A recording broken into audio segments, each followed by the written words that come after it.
Arizona Dreaming.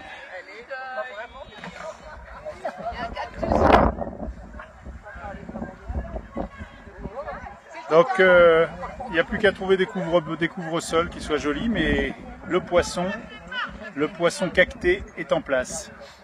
Voilà. Bon. Ensuite, on va faire un tour du jardin. Alors viens me montrer un peu, qu'est-ce que tu as planté? Allez, on fait un petit tour et après tu tailles. Tu as des galettes. Oui, oui. Alors. Les 3 arbres avec les feuilles jaunes. Les 3 arbres avec des feuilles jaunes, c'est quoi ça? C'est du... Ah oui, mais je sais, ça c'est de la haie, ça. Ça c'est du fixateur d'azote, je pense, non? C'est du citron machin. Voilà, c'est du... C'est ça. Ébingé, c'est l'élagnus, voilà, de l'élagnus citronné. On en a planté un, d'ailleurs il y en a un qui est aussi à l'entrée là-bas. Voilà. Ensuite, désherbage. Désherbage. Mettre en valeur nos... Voilà. Là. Et ça c'est quoi ça? C'est nouveau ça? Qu'est-ce que c'est ça? Ça c'est un yucca. Un yucca. Magnifique. De dimanche dernier. D'accord. Et après il y a tout le travail de Bernard dans Marguerite, je vais aller voir. Ici, notre tas de BRF qu'on est en train de petit à petit étaler dans les allées. On va désherber tout ça. Voilà, tout ici, ça va être désherbé et paillé. Voilà, les arbres ont été taillés, tous les arbres fruitiers ont été taillés quasiment. Très bien. Voilà, donc là, on a une vue sur le jardin qui a quand même bien évolué en un an. Et puis les trois jardins sont vraiment beaux maintenant, tous. Alors, ils sont bien balancés. Ouais, alors on va aller voir, faire un petit tour dans Ginette rapidement. Ici c'est du ricin, tiens. On n'avait pas forcément, il tient. Et l'autre, regarde un peu. Et l'autre aussi. Il est un peu moins fringant. Ici c'est nos petits plumeaux là qui commencent à se porter plutôt bien.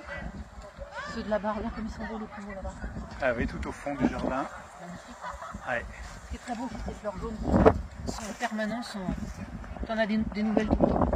D'accord. Magnifique ça. Tiens, ben voilà aussi de l'élagnus. Ouais. C'est une autre sorte qui fait des petits fruits là, comme ça, qui quand ils sont mûrs, sont bons à manger, sinon ils sont vraiment infects. Il faut vraiment qu'ils soient bien rouges pour être bons. Bon, on fait le goûter. Ouais, j'arrive. Je vais aller désherber un peu dans Marguerite, on va encore faire un clair. Ouais, mais il a beaucoup bossé Bernard là-bas. Alors un peu de thym qui a été planté. Ouais. Il faut désherber sans arracher parce que l'herbe elle est dans la paille. Ouais. Là ici on a les choux qui ont beaucoup souffert, mais qui finalement sont bien repartis. Ils ont souffert de quoi? Là, ils ont souffert de la pierrite du chou. Et finalement, on a réussi quand même à les faire repartir alors on pensait qu'ils étaient vraiment foutus. Ça ici, faut laisser. Ça c'est de la roquette. Enfin la plupart, peut-être pas. Non, ça non, mais. Ça c'est du pissenlit. Oui. Le reste c'est de la roquette. De la roquette domestique. Qui, au dire de certains fadas, est délicieuse. Tu vois, ça c'est du pissenlit. Ouais. Là ici on a du chou. Nickel. Et là pareil, on a remis encore donc de la roquette du coup. Des salades, du chou, encore de la roquette, d'ailleurs il faudrait arroser absolument. Et puis ici on avance, on descend, beaucoup de fèves, hein. On en a planté partout de la fève, comme d'habitude, comme chaque année. Ici on a planté de l'ail, mais voilà, ça pousse, ça se développe gentiment, mais pas plus que ça. Ici, on a recouvert de BRF le champ de pommes de terre qui a donné des pommes de terre fin décembre qui n'étaient pas bonnes. Les plants n'avaient pas mûri. Alors il y avait quand même des pommes de terre dessous, mais c'était trop tard. On a tenté le coup en plantant fin octobre, novembre, décembre, non, début octobre. Et quand on les a ramassées, elles étaient sans goût. Ici, on a nos poireaux, ici des petits pois.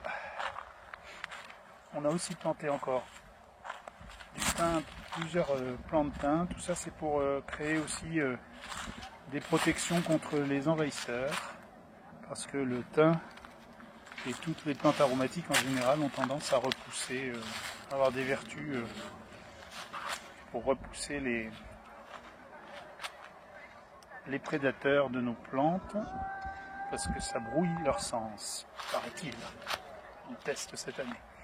Et ici nous avons des petites salades, on a planté encore des petites salades, donc on a déplacé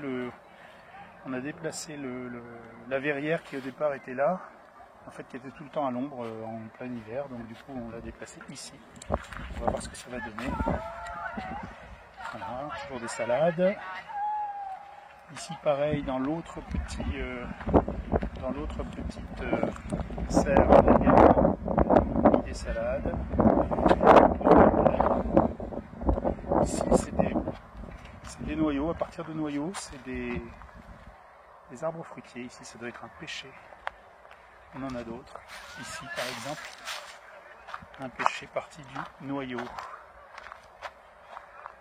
Bon, après il y a tous les arbres fruitiers classiques, hein, les deux pêchers là-bas. Ici on a également un pommier.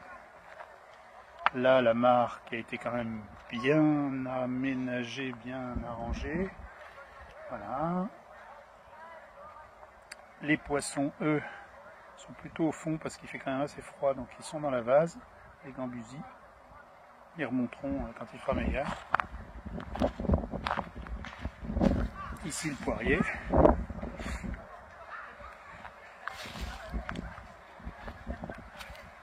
Voilà, donc là c'est le tour de Ginette. Ginette. Donc maintenant on va faire un tour dans Gien. Donc là il y a quand même pas beaucoup de monde. J'arrive. Je finis mon tour, j'arrive. Voilà. Donc ici on rentre dans J1 historique. Donc là un plan de tabac qui se porte bien finalement, il est assez heureux ici. Ici on retrouve toujours de la fève, beaucoup de fèves. Les choux pareil qui avaient été complètement ravagés par la pierride et qui repartent finalement tranquillement. Voilà. Ici un peu de fenouil, petite rose, un petit peu d'épinards. On n'a pas beaucoup planté d'épinards cette année. Ici du céleri et toujours pareil des poireaux et du céleri et de la blette aussi. Là, ici on doit avoir des blettes, ici voilà, pas mal de blettes.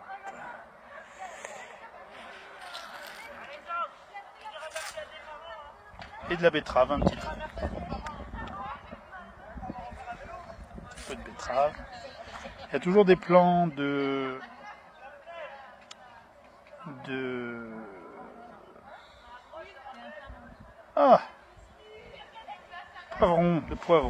poivron vert. Il y en a qui se portent encore bien malgré les conditions climatiques un peu fraîches. Là, ici lui un tardif, planté très tard au milieu de la consoude et qui a l'air de finalement bien résister. Voilà, et puis on finit par par Marguerite, pardon. Tout le monde se réchauffe là. Bon, il fait quand même pas si froid que ça, hein. Là il fait 10 degrés. Bon, quand il n'y a plus le soleil, c'est un peu plus piquant. Voilà, et donc là, gros travail fait dans Marguerite.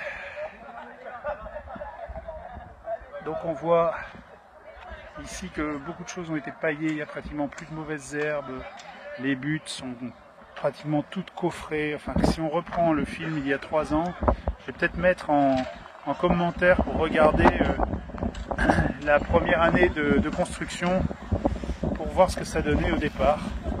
Voilà, ça fait 9 minutes de film, donc je vais m'arrêter parce que ça va vous gaver après, c'est trop long. Et puis je vais vous laisser ça comme ça.